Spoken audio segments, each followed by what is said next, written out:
Good morning, everyone. I'd like to call our Racial Equity Committee meeting to order at 11:02. Madam Clerk, would you call roll to establish quorum? Yes, thank you. Councilmember Talamontes? Here. Councilmember Guerra?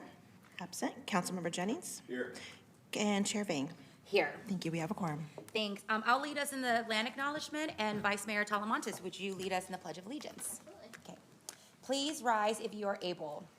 To the original people of this land, the Nisenan people, the Southern Maidu, Valley and Plains Miwok, Patwin and Wintu peoples, and the people of Walton Rancheria, Sacramento's only federally recognized tribe.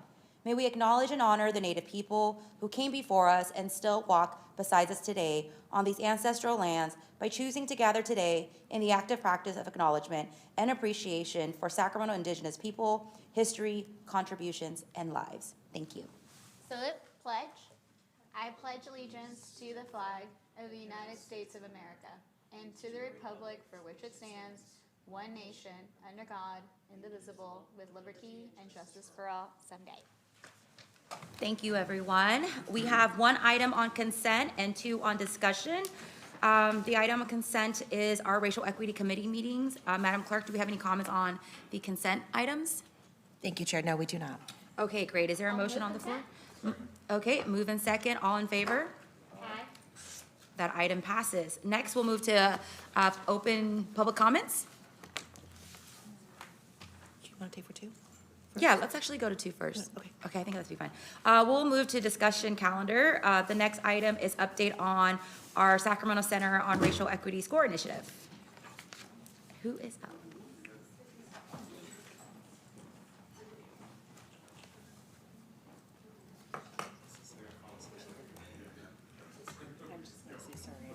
Oh, you're good.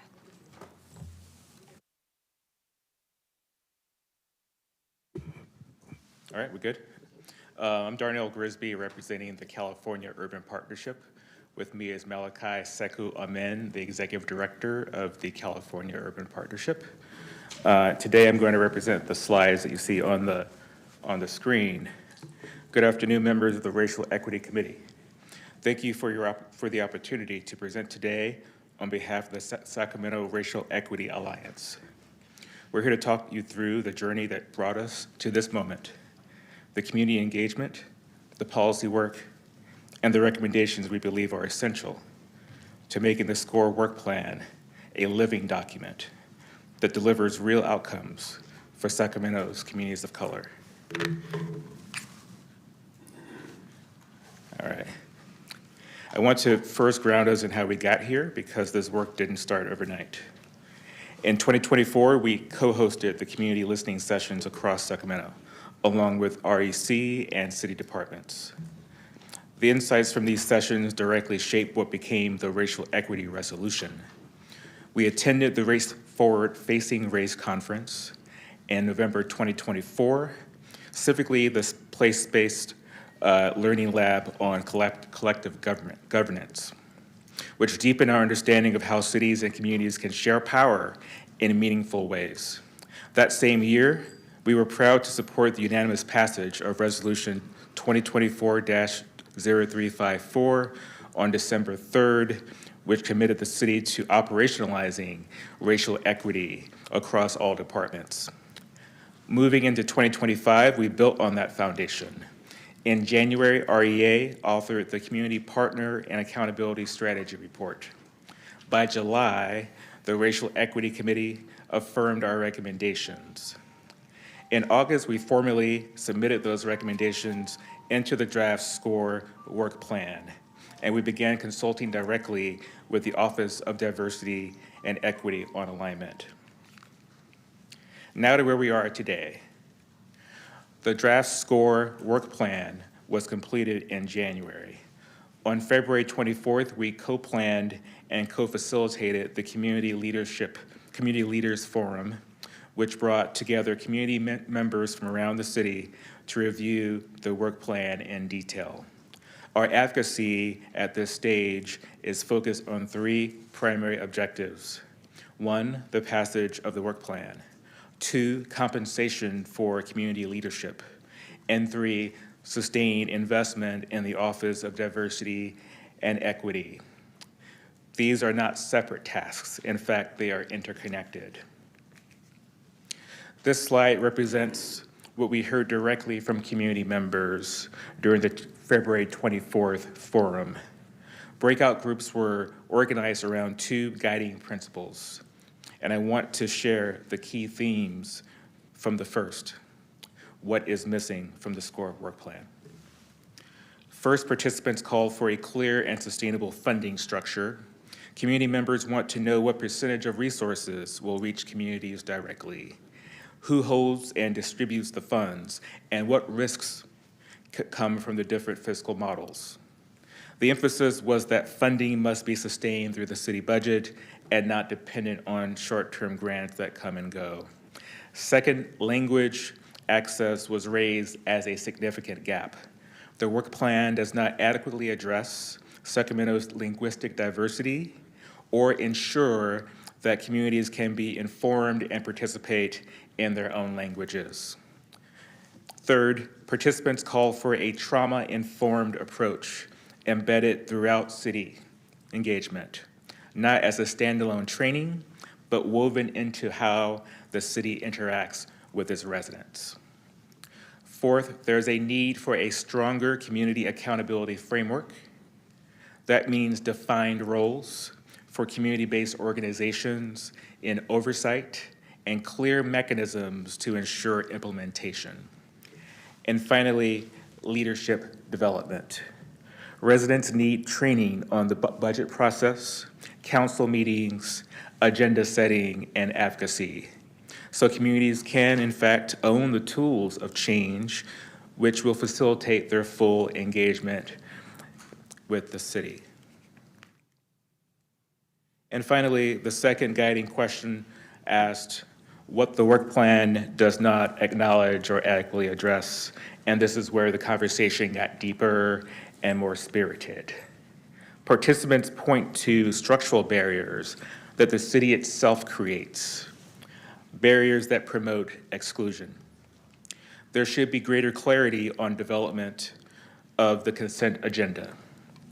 Meeting times at 2 p.m. and 5 p.m. impact working residents' ability to be engaged.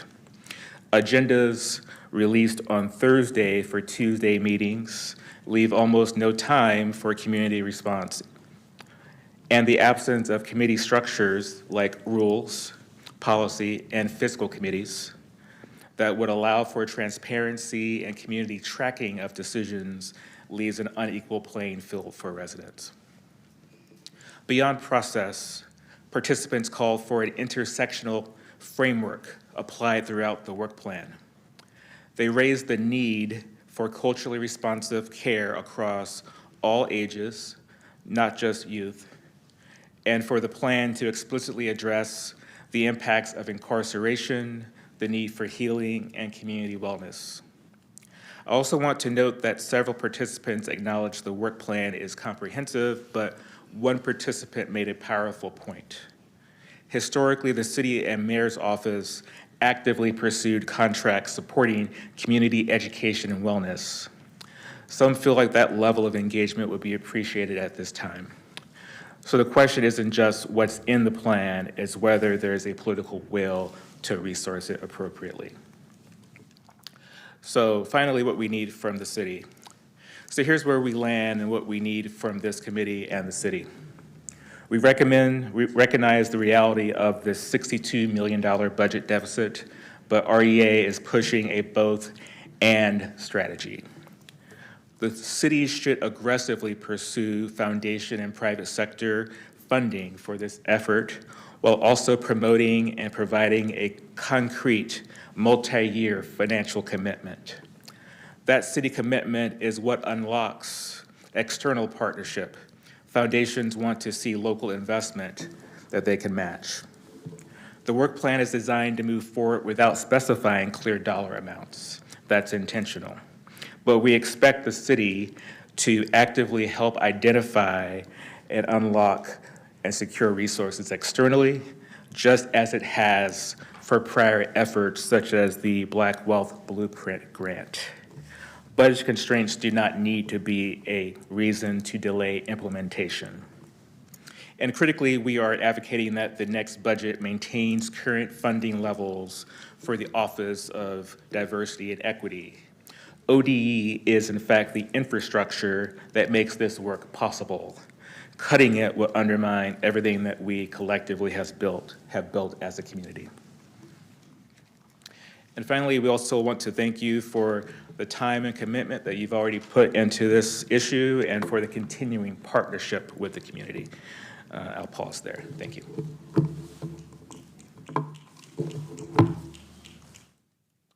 So if there's no questions, we can. Yeah, no, do I have any questions for my colleagues? Okay. Okay, actually stay up there real quick. First of all, I want to say thank you for your presentation and your slide deck. And I really appreciate the Alliance work with community to do the listening session last month to talk about the ways in which the SCORE work plan may have gaps, right? And I think that's really important for us to acknowledge. I think one recommendation I would have is I was typing up all of the various themes that I heard from you know, where are the dollars in order to resource and implement the work plan? Language access was something that was brought up. We do have a language access coordinator. It was also mentioned that the work we do in terms of implementation must be trauma informed.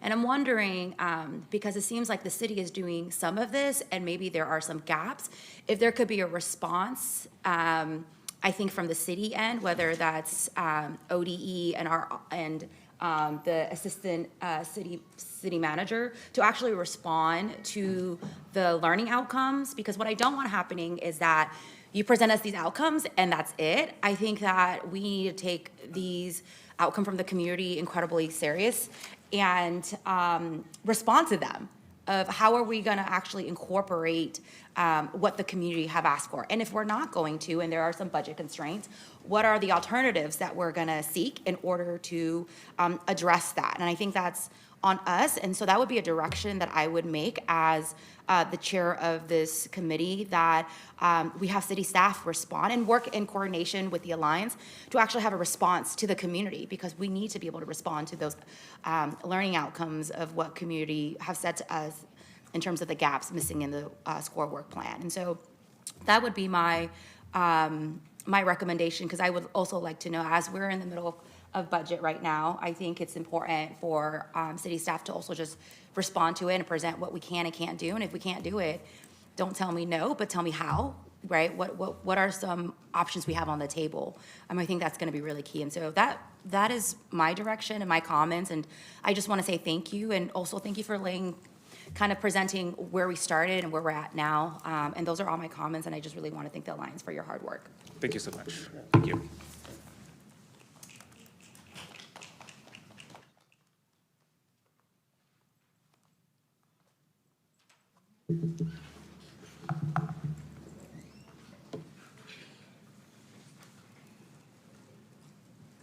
All right, good morning, Racial Equity Committee members and careholders online and careholders and colleagues that are in the chambers. My name is Ami Zenzele Barnes, pronouns are she and they, and I serve as the Diversity and Equity Manager. I do that in case we have people tuning in and they have no idea who I am. So I appreciate that. I think it's always important to level set. So we're hoping that the next few minutes also adds and builds off of the Racial Equity Alliance presentation as well. So the starting point, just want to ground us a little bit. Here, we know that we began with a direction from the Racial Equity Committee approximately about a year ago to develop a plan or a strategy of how we would begin to implement the SCORE Resolution 2024-0354, my favorite 8 letters in the city. Operating to work with the Racial Equity Alliance and co-creating the pathway to begin implementing what the resolution is calling for. This is the vision to move us from compliance to commitment, from individual intent to a collective accountability. In addition, the guiding principle is that equity, racial equity, is both a process and the outcome.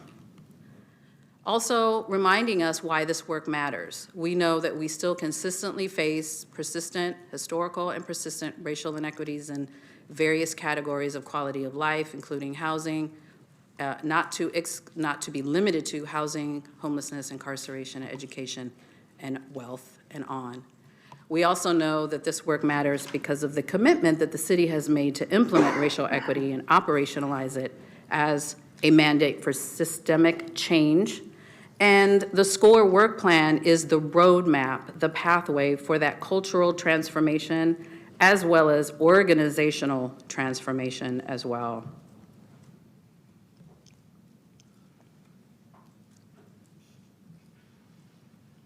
The consultation journey has been through the last year. I don't want to repeat many of the things that we shared with you in the last Racial Equity Committee. So we're really building off of the meetings that we had collectively, the Office of Diversity and Equity with the Alliance, a deep dive into the SCORE plan, clarifying what it is and what it isn't, and how do we move forward in 2026. So careholders engaged include you all as the Racial Equity Committee, District 8, and the leadership and the staff support from there, the Racial Equity Alliance, community careholders that have been consulted along the way, and also strategic touch points in the monthly TRIO meetings that were held through 2025.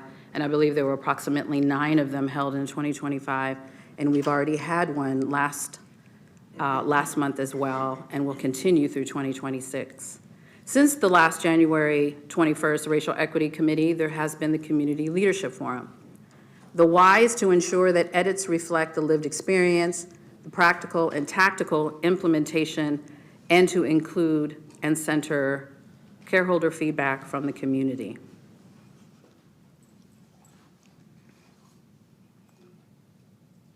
At the Racial Equity Committee meeting in January, we learned from the Racial Equity Alliance in our consultation journey that to emphasize that this is a roadmap, shifting language from urgency to sustained commitment. We also learned in our conversations to embed equity as accountability and transparency throughout the work plan. We also understood and had a shared understanding of how it is important to break down silos and center the human experience and lived experiences of our community members, to align timelines and the capacity of all partners and the resources there, and to embed the community and accountability report as more integral to the process.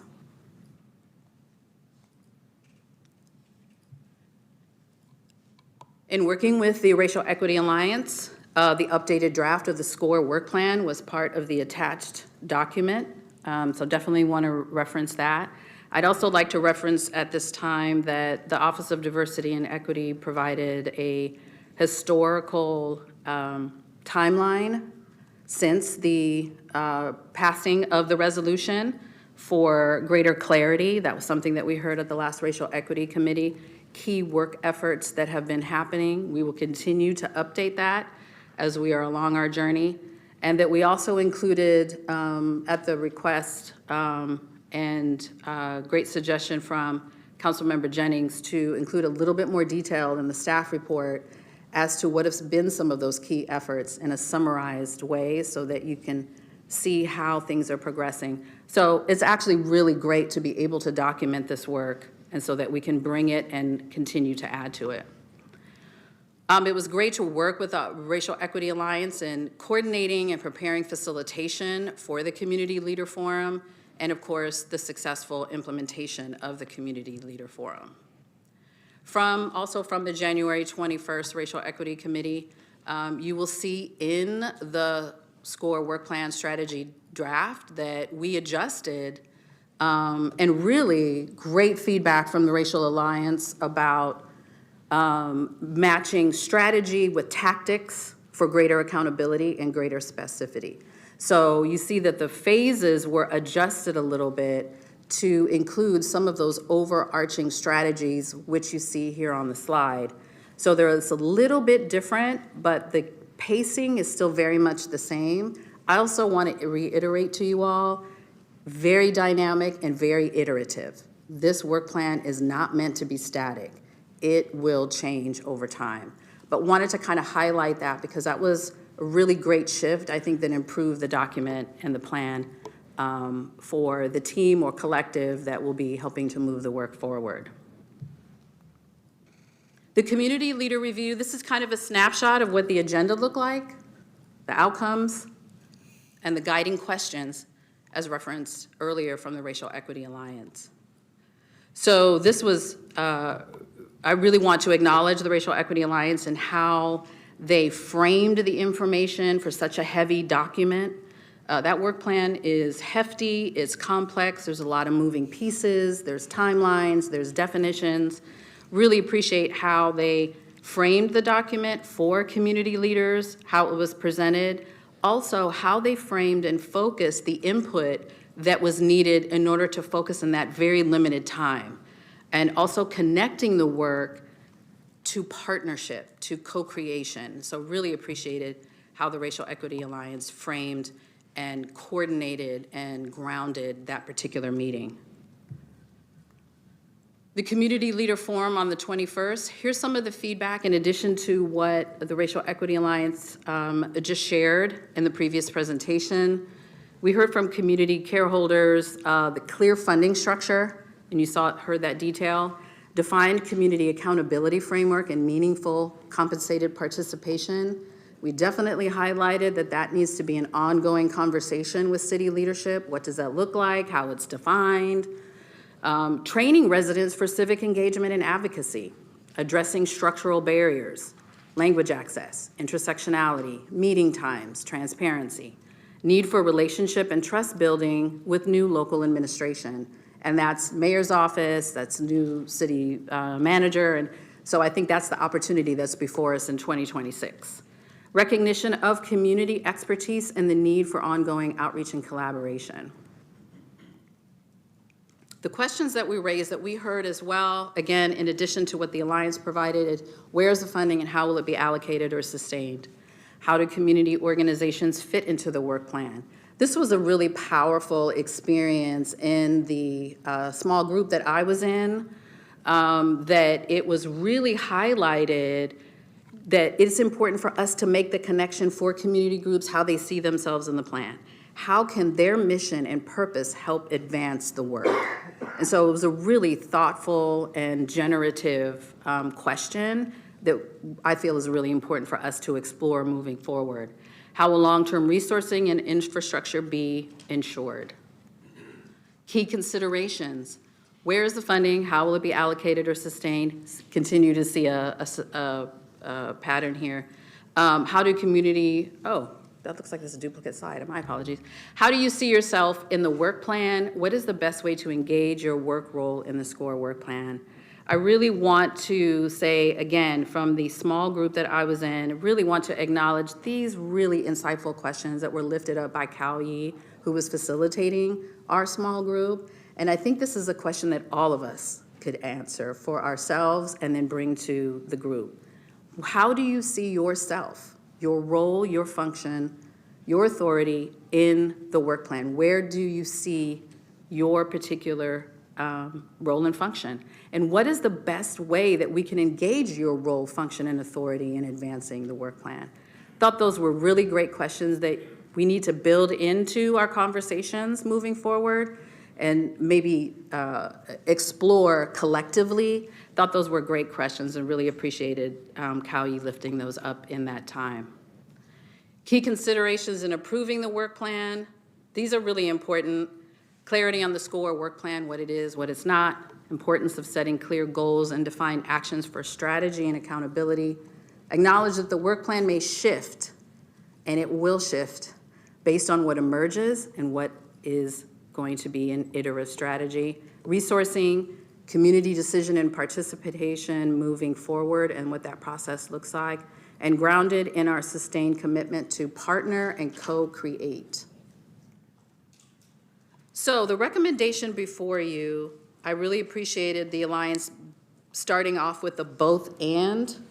We would like to have the Racial Equity Committee move the work plan draft forward, knowing the direction that was just provided and knowing that there's some key questions that we still need to answer. This literally describes that iterative process that we're going to be engaging in.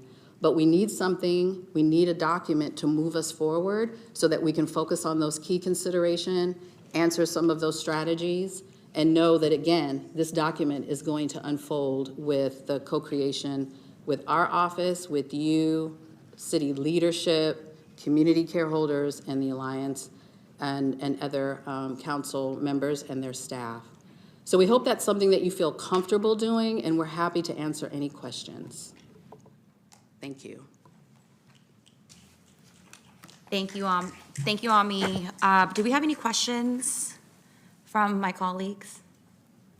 Question, thoughts? Okay, I have some, first of all, just some comments, and then I think I just want to reiterate the next step. I was gonna text my staff about this. When's the next Racial Equity Committee meeting? June 9th, I believe. That's, Budget adoption. That, if I may, that's one of the reasons why we want to Yeah, she's not wrong. move so that many of those responses that you Yes. asked for, Madam Chair, and, the questions that our team also lifted up, that we begin to build into the work plan, but we need that starting point, and given that amount of time, unless there's another strategy put forward by the committee. okay, several thoughts right now, just because we're in the middle of budget conversation. So first, let me just pause real quick and say thank you, Ami, for all the great work that you and your team is doing to work with community to get us a draft SCORE work plan, which is the roadmap, which is different from the citywide racial equity action plan, because this is the roadmap to actually get there. I just want to remind folks that. Exactly. So Lainey and I are on the same page on that. Really good to hear from you, just reaffirming the same themes that we heard from the Alliance. So there's definitely alignment in terms of what you heard and what the Alliance presented. I will go back to my same direction when I spoke to the Alliance that when they presented earlier, that I do believe that we need to respond to those learning outcomes. And I believe you and Assistant City Manager might have a better grasp of what are the resources and assets that we currently have in the city and what we can and can't do. And if we can't do it, what are options available? I think that's really important for me as the chair of the Racial Equity Committee, as a councilwoman. I want to know, basically, this is what the community said. Great job on the work plan. We're starting it. Here are the gaps. I want to know, as a city, how do we respond to that? Because this is reiterative, and it should be city and community working together to develop this work plan. So I remain consistent on my ask that the direction is to, whether that's a memo, a response to the Alliance, but to work through saying, here's everything from language access, right, to all of the items that they mentioned. I think we need to be able to respond.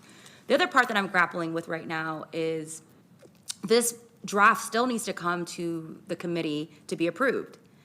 That's my understanding, right? And if our Racial Equity Committee meeting is not until June, budget would have already been done. And so I'm just, naming that because I think that's really important to acknowledge whether we have a special meeting. We may need to have a special meeting. It is March, and our next meeting is not till June. And so I would like to request for us to schedule a meeting in the middle of budget conversations that the draft comes back. I would like the draft to come back before we vote on the budget. Mayor and council will debate it, and we'll see where it lands. But I do think that we need to have an approved work plan before the budget is adopted if we are to move. I don't want to use the word urgency because it's about sustained commitment, but we are in the middle of budget discussion right now, and I think that's going to be key. So my recommendation would also for us to work with the city clerk to get a meeting on the books. I'm thinking April or May. We'll work. We'll need to look on the calendar to figure that out. But my recommendation is we need to have a meeting before, in the middle of a budget conversation. I would like for us to have, an approved work plan, draft SCORE work plan. I think that's really key. Knowing that it's not static, it is constantly changing, but I do think that that's going to be really key. That's just my recommendation.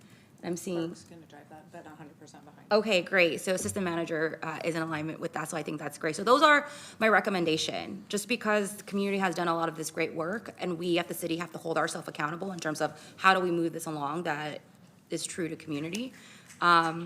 So, great job. I don't know if my colleagues have any thoughts or comments about this, but I think that we need to schedule a special meeting to be able to answer those questions from community, our proposal of what we can and can't do based on budget, and then we'll have a discussion and forward it to the full council for consideration. That's what I think needs to happen. Yep. Okay, May- did you have a response? I do, but I can wait until. Okay, after yeah, all let me the get members. Jennings. That was exactly what Jennings is, that was exactly what I wanted. I wanted a response, just to her idea, because I wanted to support her idea, but I don't want to do that if there's another idea or concern. So I just want to hear your response. Yes, thank you for that. I just want to be very clear that because of the work and the commitment that has already been done and the investment, not only just human capacity and energy and time, I want to make sure that we don't conflate that we're not moving forward with the work if the city finds itself not able to do things.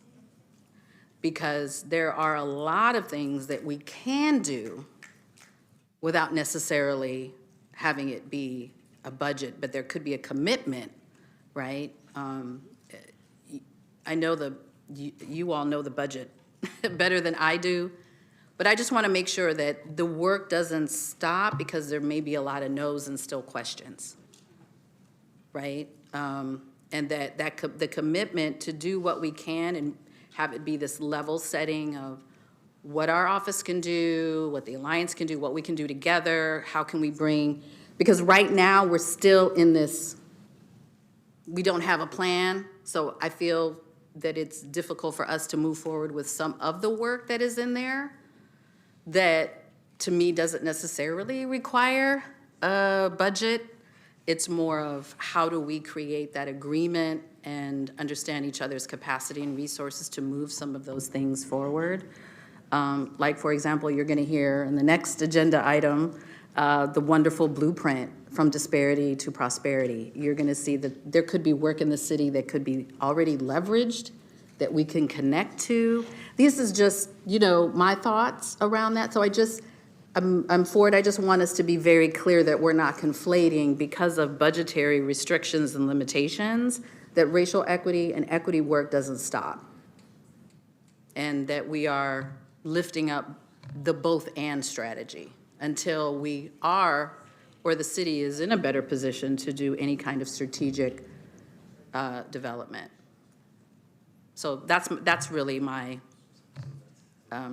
biggest consideration for you all. yeah, thanks, Ami. I appreciate that. And I want to hold space and acknowledge that the work does continue.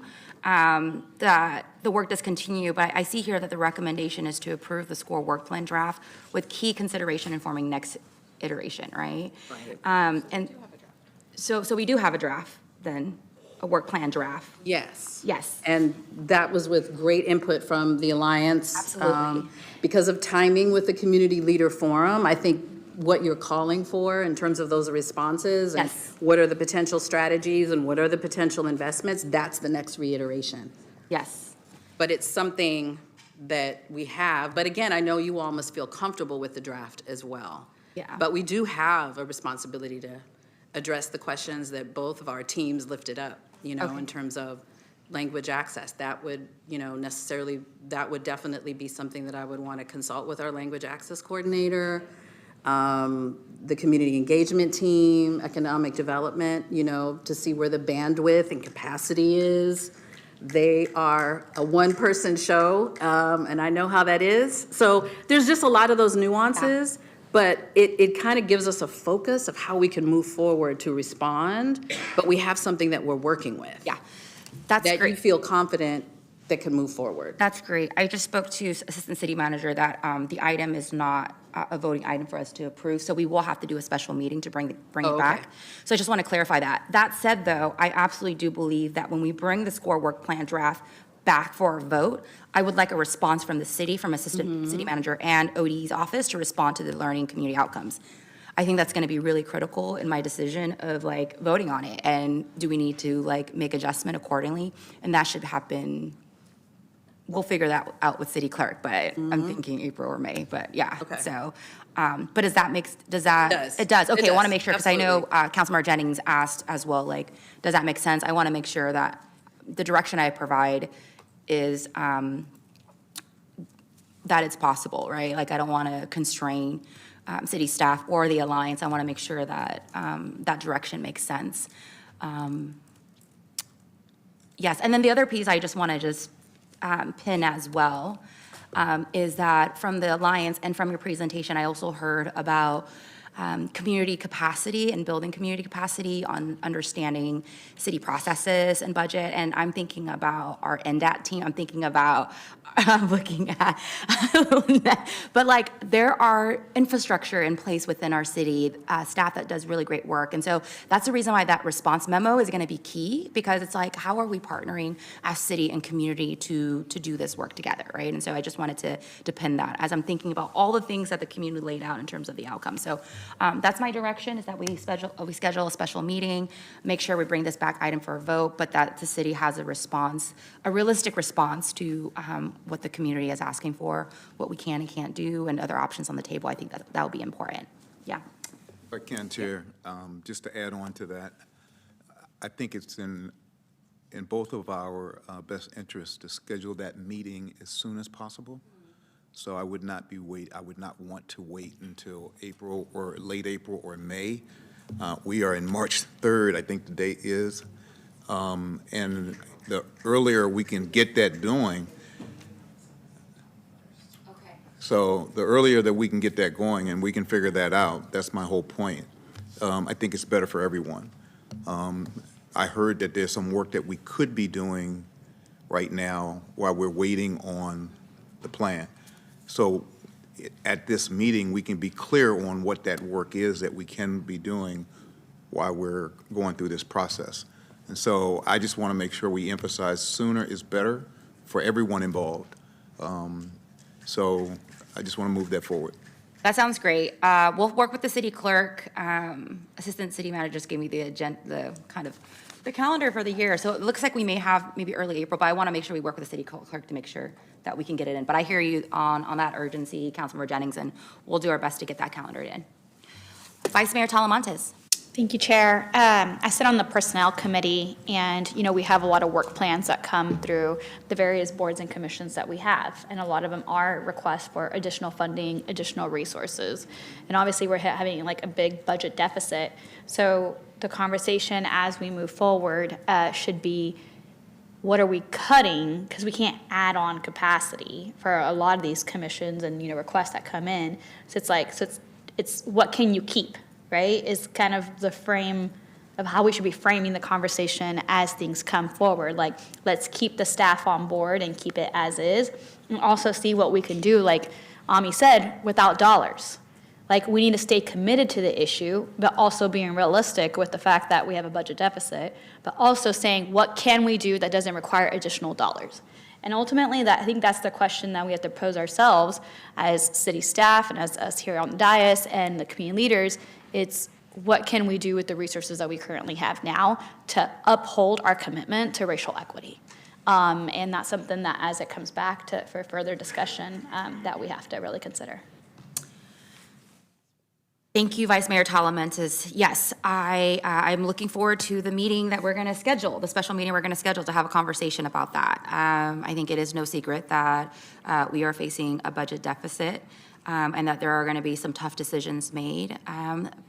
and, no but and that a budget is a reflection of our values. And so I look forward to those conversations. And again, that's why I think the response memo will be important, because we also have to be honest with the community of like city staff and what we can and can't do. I think that's fair. I hear Vice Mayor Talamantes on that. That said, I think it's important to lay that out to the community and be like, if that is the position of city staff and council members, we need to be very honest with the community, but engage in that conversation, because there'll be some pushback, and that is where the work happens, right? Where the advocacy with the work happen, where we figure that out together. And so I'm looking forward to that conversation. So direction is to schedule a special meeting, to have city staff work on a response from the learning outcomes from February 24th, and to bring a draft back for approval.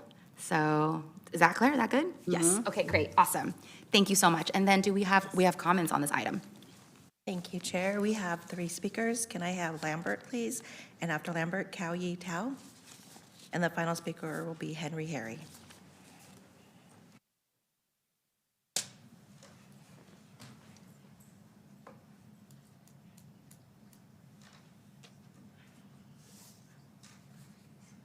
Hi, Mr. Lambert. Hello. From what I just heard, this is absolutely stunning. I saw 2 people get up and give a great presentation, and then I listened to the response from the rostrum. Now, first of all, as a native, I attend a lot of meetings, commission meetings, and I've never seen a commission that has such a large gap before they meet again. That's a recipe for making sure you're not successful. Because what are they selling you right now? They're selling you speed of trust. Okay? How in the world can you trust this situation when they're telling you you have a deficit? And then I just heard somebody from the rostrum say, try to make it happen without funding. Well, why don't they try to make it happen without funding in their own situation? That's insane to have somebody try to accomplish something without funding. But I'll tell you what I will tell you. There's a term in the Deep South, they used to use this, and the speed of trust reminds me of that. They used to say deliberate speed. That was a delay tactic that would make you not successful. And I'm talking about black people in the Deep South during Jim Crow. Also, they had a term called in due time. In due time can mean anything. Now, June 9th is a long way off. Why is the race equity the only commission that I know, because I go to all of them, that has such a gap? That's a recipe for failure. It's a complete recipe for failure. Complete recipe. Thank you for your comments. I have Cao Yi Tao. Hello, council members. My name is Cao Yi with the Racial Equity Alliance, and I just want to underscore the process of community partnership in this. The Racial Equity Alliance, we are not just an advisory body, we are an active implementation partner. The SCORE initiative at its core was about building trust, accountability, and partnership with the community, because we know that these procedures and the system is inherently inequitable for our poor, our working class, communities of color that can't be here. And so with that in mind, I think it's really important for our racial equity committee members, not just to really describe and affirm your commitment to community partnership and shared power in this process. What does that mean for you? Because at the TRIO meetings, I see D8 staff there, but I don't see other city staff. And so I think it's really important to make sure that as we move forward in this process, you all as policymakers are affirming, or at least we have an idea of what that vision looks like, so that we can continue to commit whatever resources and time to building that community infrastructure to really move this process forward. So, Councilmember Talamantes and Jennings, what does your commitment to community partnership and shared power in this process look like? And also, as policymakers, how will you ensure that we sustain our progress? Because the budget conversation still goes back to you as council members. So I do think that you all, there is a position that you all will need to be ready to take. And I think as a community body that wants to sustain the progress, we know that we need to, but we also need you to be committed and take that position to sustain the progress that we have through sustained funding, for example, with ODE. Thank you for your comments. Final speaker is going to be Henry Harry. Thank you, members, and I want to acknowledge that I'm probably going to overlap some of the things that have already been said here. This is important. Back in 2012, Wells Fargo settled a $175 million settlement with Black and brown borrowers because I think they somewhat admitted that they were charging people who were in similar circumstances more money for loans. And when I read that article, I always thought about what did that mean to those Black and brown families over 30 years? Was that a car for their kids? Was it the ability to help their kids when they moved out of their homes? Or was it the ability to help those kids when they went to college? And so I'll say here tonight, and I'm using a sports analogy, you know, you need a coach to focus and get things moving. And I would like to see Mayor McCarty do a video on this and really inspire us to get this thing moving, to keep it moving. The same way I see him on his Facebook page doing things and talking about the bike trail. Again, a sports analogy. You need a backup quarterback always ready. And what I'm saying, you have the city, you have the council, but do we have a citizens committee ready to step up if, in fact, there are cuts? And I would encourage you, let's make sure we got somebody ready to step up from the city on some type of, from the public on a committee, ready to step up and get this done if we, in fact, have some fallbacks on the budget. And I'm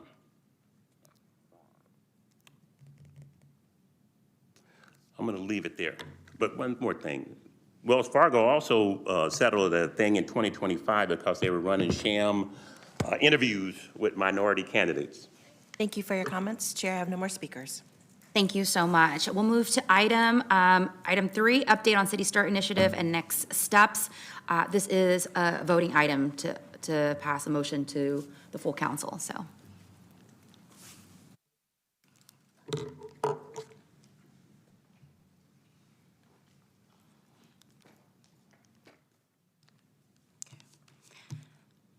Can you guys, oh, okay, sorry.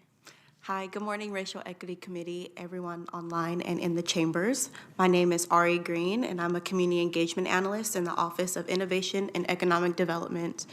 As the project lead on the City Start Initiative, I am here this morning to provide an update on the initiative and our next steps. So the City Start Initiative began as a collaboration between the Community Engagement Team, the Office of Diversity and Equity, and the Mayor's Office. Lynette, Ami, and Kelly Fong Ringvis, former Mayor Daryl Steinberg's office, applied for the City Start grant.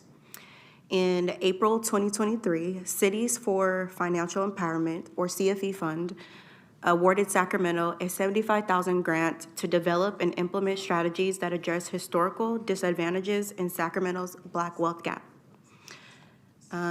Behind me, I have my colleagues Lynette and Amy here in support. So CFE Fund has supported 40 cities through the City Start Initiative since 2015. But in 2021, with the support of Bloomberg Philanthropies Greenwood Initiative, CFE Fund added a racial wealth equity component. As such, Sacramento became a part of the second cohort among cities like Baltimore, Maryland, Cleveland, Ohio, and Monroe, Louisiana. So what is the City Start Blueprint, you may be asking? I did hand out the copy of the blueprint, so it should be in front of you. Sacramento is a unique city with a complicated history, and so the City Start Blueprint is a bold initiative rooted in equity, empowerment, and economic mobility. It represents a strategic roadmap to expand access in 3 key areas: workforce development, housing, and banking services with a redefined lens on improving outcomes for Black residents who have been historically and structurally excluded from upward economic mobility. Okay. In developing the City Star Blueprint, we took a two-pronged approach where we not only identified new strategies to address Sacramento's Black wealth gap, but we also chose to look at ways to enhance already existing programs and policies. In working with our consultant, RW Ventures, we recommend consider expanding local guaranteed income and financial empowerment programs, continue neighborhood-specific investments such as Aggie Square project, increase opportunities for local Black developers such as our Small Developer Bootcamp, working with the Treasurer's Office on socially responsible banking, and lastly, through this process, we realized that Sacramento does not have a strong philanthropy connection. Therefore, we recommend building out public-private partnerships through the Sacramento Local Impact Funders Table, also called SACLIF Initiative.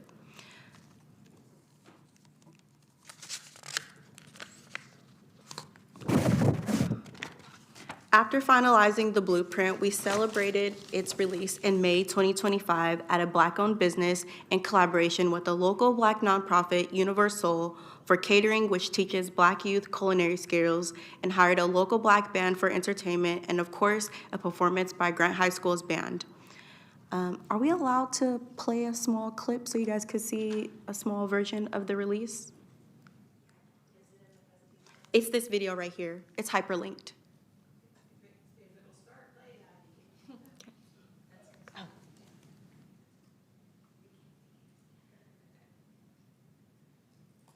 Yes, you may.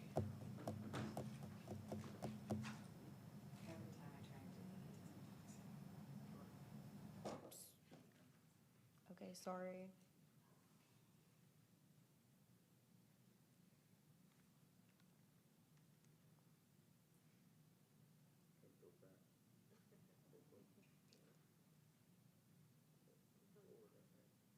Are we able to go back to the presentation?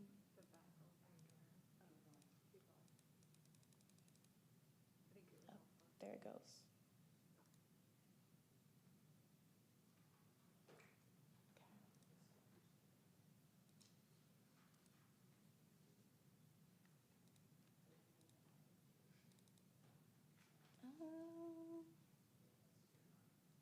Oops. Okay.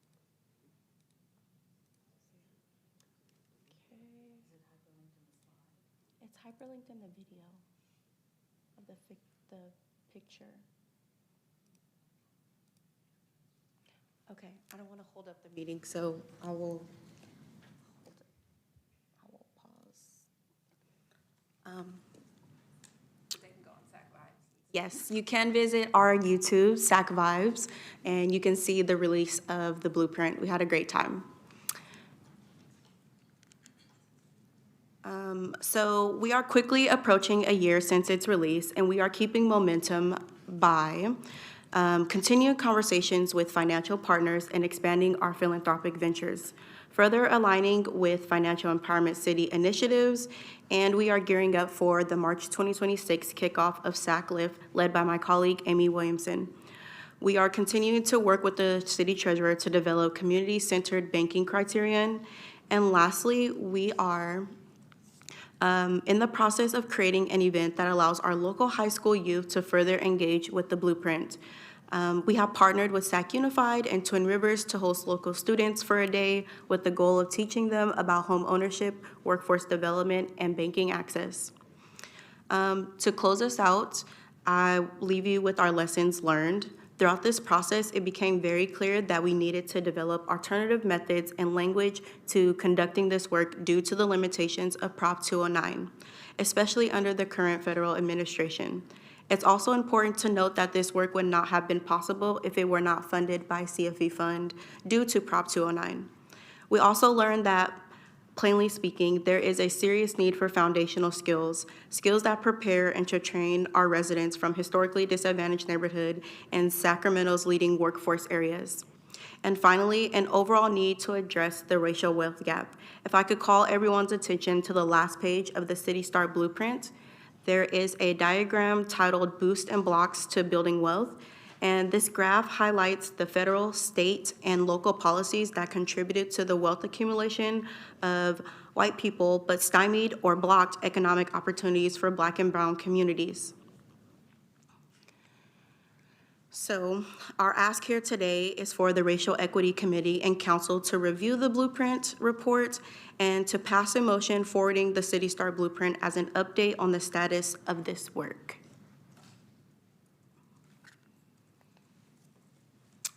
Thank you, Ari. It was a really great presentation. Let's take public comment. Okay. Yep. On the item, and then, yeah. Thank you, Chair. I have one speaker. Will Lambert please come to the podium?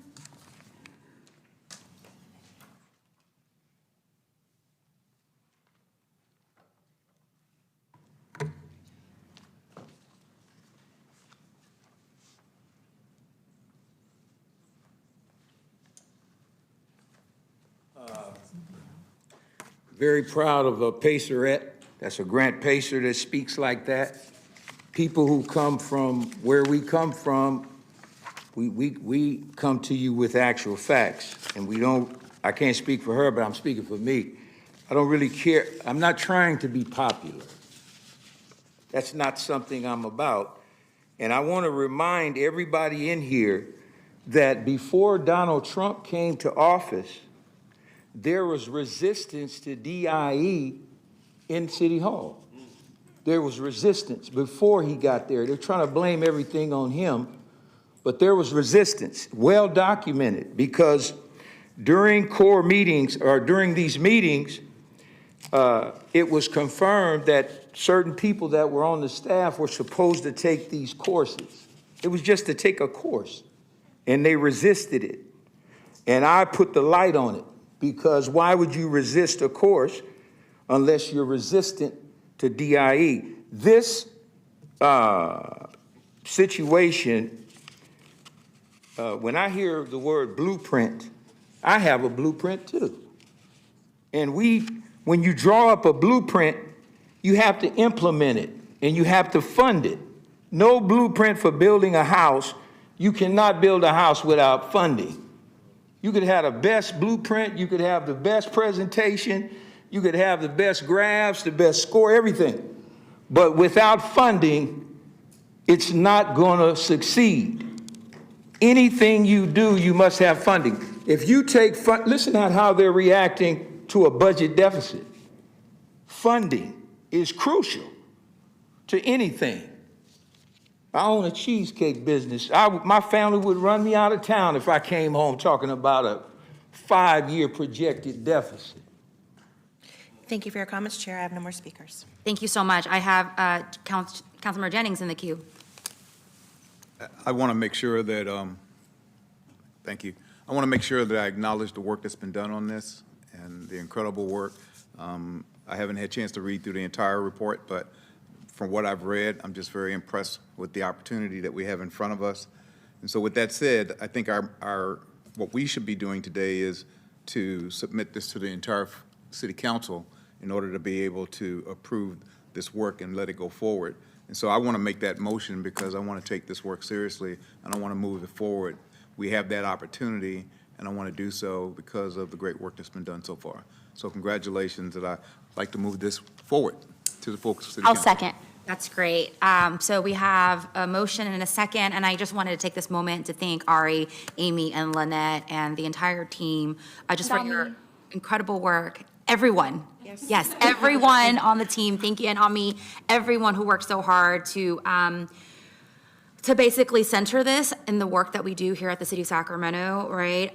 This issue is just, it's not static. It's not like a historical talking point. It is the work, this work is so important because it's directly tied to the prosperity of all residents in our city. And when one segment of our community lacks that access to generational wealth and home ownership and business opportunities and fair wages, it actually ripples throughout our entire city. And so I really just want to say thank you so much for your hard work. And I support moving this item to the full council for consideration. And so there's a motion on the table, a second, all in favor?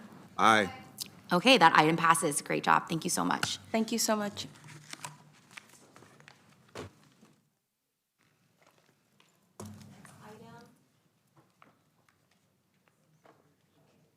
We have public comments? Thank you, Chair. We have one. Can I please have Lambert come back to the podium? Mr. Lambert.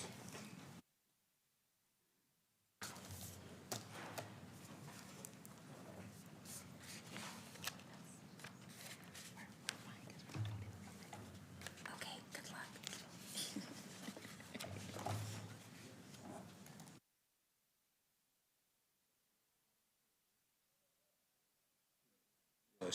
To me, it's amazing that nobody has any comments on such a crucial item as this. You have a department called Diversity and Equity. Is it funded? We're going to find that out. We're also going to find out why are there so many retreats? What are you retreating for? Retreating costs money. I'm not, when I go to a retreat with my better half, it costs money to go places, hotels, whatever. So when I hear retreating, you should stop retreating. Stop that, because that's a waste of time, and it's also a waste of money. Also, I was the one who said in front of City Council, people who are working remotely shouldn't get a raise. We're gonna find out about that, because the only one at this city, to me, who should get a raise is Minty Cuppy. Why? Because she's at every commission meeting I go to, and she's training a lot of people that are starting to do it like she does it. And she can operate this too. A lot of people during COVID on the roster were exposed. They didn't know how to use this remotely. To me, they shouldn't have been paid. If you don't know how to use this remotely, you shouldn't get paid. You should know technology. This is 2026. And the more I hear them move your schedule to 26 and 27, that's pushing you out further. But you should protest no meeting until June. I just heard somebody up here say that the budget would almost be complete. So they would have accomplished their mission, not fund you. That's their goal. Is not to fund you. Thank you for your comments. I have one more speaker, Henry Harry.